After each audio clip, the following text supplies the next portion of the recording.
Hello and welcome back, and this afternoon we're looking at one of these 1930s mantle vases. This one is very fashionable at the moment and lots of people are collecting them, and they come in a variety of colours, different sizes, different shapes, and I was gifted this by a member of my family, so it's something that I'm really quite keen to look after.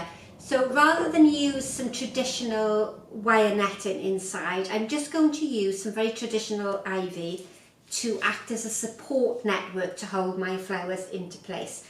And my flower combination for this design is some very soft, floaty material that traditionally would be garden grown. Some of mine has been imported into the UK, some of it is from my own garden, but it's a type of design that you could maybe copy at home using your garden materials. It's spring at the moment, so you could use some daffodils, some tulips, you might have irises in the garden or some hellebores left over from the winter, and this would be a great design for using those flowers from the garden.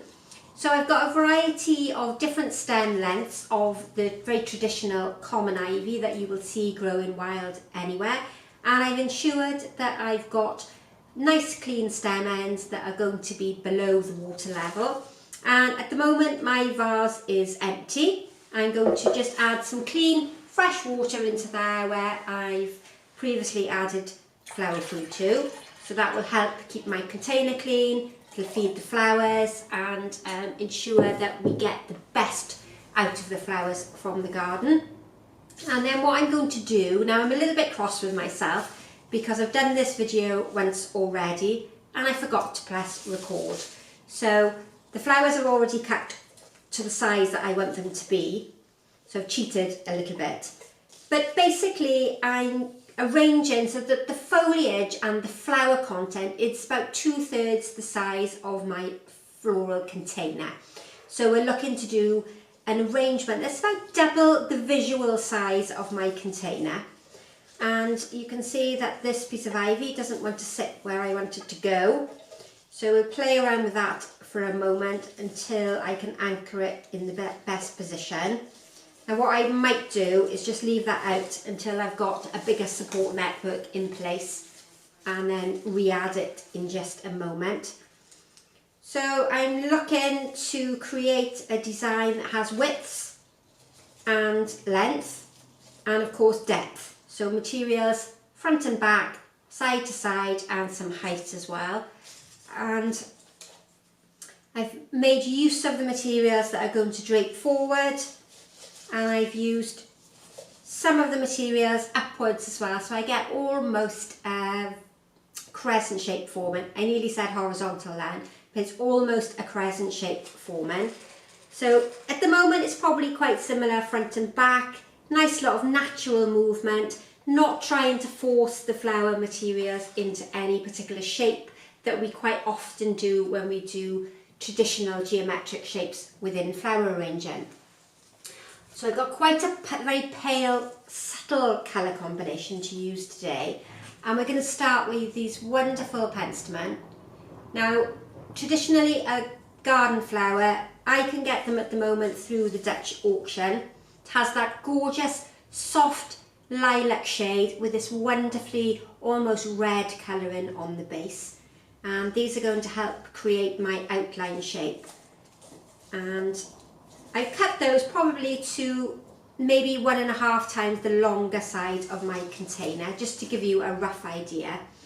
And to give me a contrast in colour and texture within the foliage, so we've got this very dark, heavy ivy at the moment. Also from my garden is the very textural, well, what I refer to as Senecio, probably now called Brachyglottis. Will have that yellow flower on it during the summer month, but I often grow this in the garden this time of the year.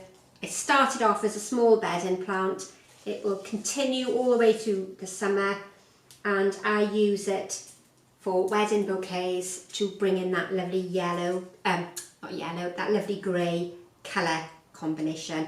And again, I've made sure I've brought some material there towards the back. That will make my eye travel through and give me some depth to the arrangement, and it will of course give me some visual weight stop that whole arrangement tipping forward and falling out when it's complete. Isn't that just wonderful? I love this style of arranging. Very, very much on trend at the moment.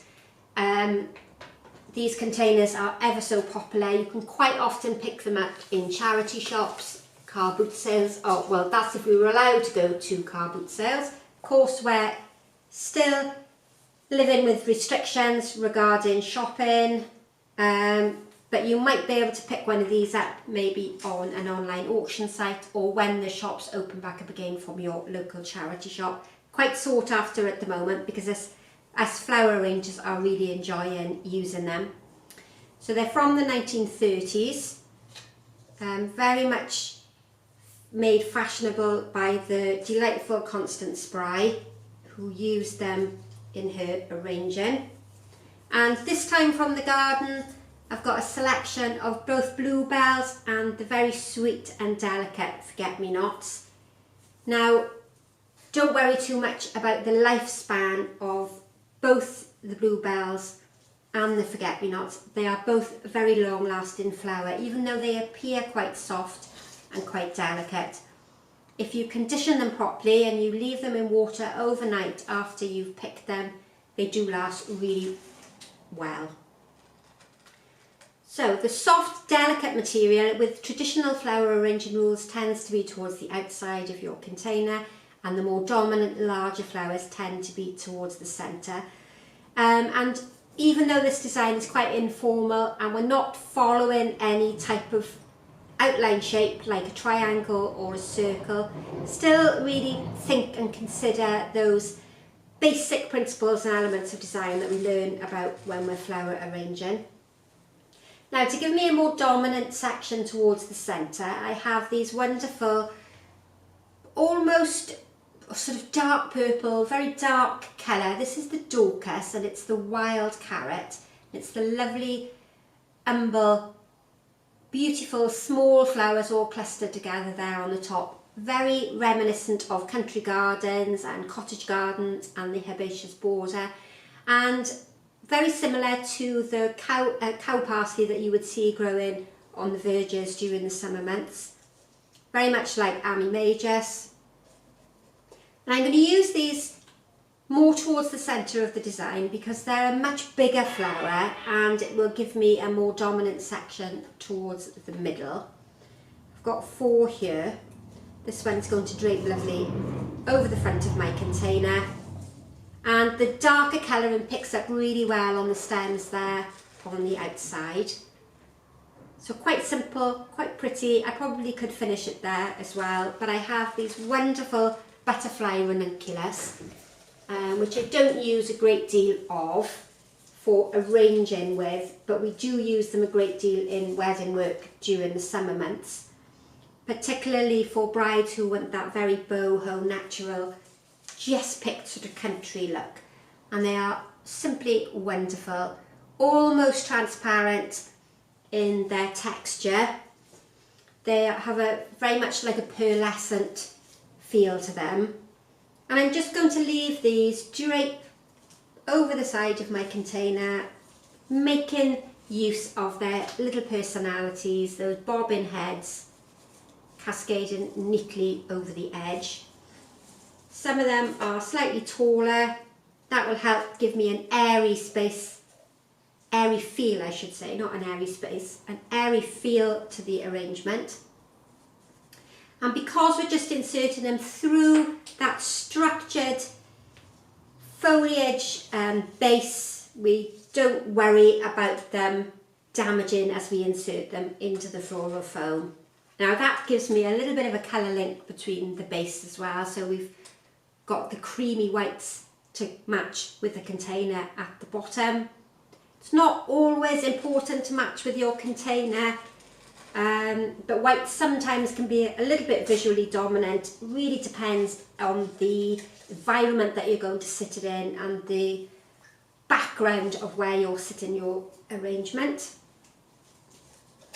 Now my next material is the imported wax flower, another very delicate soft flower, but it very much is in keeping with that soft floaty style that I'm trying to create, and that would be harmony. So if you think about your principles and elements of design, the soft floaty materials are all in harmony with one another. They all create an ideal composition at the end when I've finished. And then I'm going to finish just with a little bit of this flaspy or lepidium, sometimes referred to as green bells, another very fashionable material at the moment. You can buy it in seed form if you're a good gardener. It's quite easy to look after in the garden. And again, it's going to work really well to give me that very soft, floaty look that I'm trying to achieve. Very therapeutic style of arranging this is, because you haven't got to worry too much about creating an outline shape. Very calming and very relaxing. And don't forget, if you're picking flowers from the garden, it's really important that you condition them properly beforehand. Allow them to rest overnight. Let them uptake water. They've been removed from their mother plant, so they need a really good resting time and to uptake as much water as they possibly can. Now, I also had here in the workroom some dried lavender. Thought that would really benefit the arrangement, give a beautiful perfume to it as well. And even though I've almost worked on this design from the front, the section that I'm looking at it from now, you could easily use this as an all-round arrangement. It would look fantastic in the centre of a table. But this is likely to sit on a mantelpiece for me so that you see it from one side. And we've still considered all those principles and elements of design. So my flowers are, I have a variety of shapes and forms. We have different textures. We have an interesting colour combination, although you can perceive and look at colour in so many different ways. We have space within amongst the flowers, so everything isn't overcrowded and you can really appreciate all the delicate blooms and the variety of shapes within the design. I have a focal point with the darker and more dominant Dorcas flower there in the middle. We have scale, so our flowers are pretty much the same size as one another. We have a dominant section, of course, the focal point there in the middle. We have rhythm and repetition, which makes our eye very gracefully move through the design from one side to the other. And then the overall harmony of the design, the overall feel is a soft and country style arrangement. By adding something quite artificial in there, like maybe a very modern monstera leaf, would change the harmony of the design straight away and move away very much from this soft, floaty look that we're trying to create. So we have pretty much, if I haven't mentioned all the principles and elements of design, but we probably could quite easily find them within the arrangement if we discussed them all. But I hope you enjoyed that one. It's a little bit different from the structured designs that we quite often do in the Back to Basics series. This is a fantastic one to do if you're out foraging, or you're out having a walk and you pick some small delicate flowers that are naturally growing in the area that you live. And it's a brilliant one to use garden plant material in as well, because there's no floral foam there to damage or harm your flowers when you insert those very soft stems. So I hope you've enjoyed that one. It's really great to be back. Hopefully I've remembered this time to press record on the camera, and I'm going to take that one home and enjoy it myself. And good luck with your flower arranging. Don't forget to subscribe to the channel if you want to be updated every time I upload a new video. Like and share the video so other people can find us and other people can enjoy the wonderful medium of floral design. And please leave a comment or ask a question in the comment box below, and I'll try my best to answer it for you. So thanks for watching, and we'll see you all again very soon. Bye for now.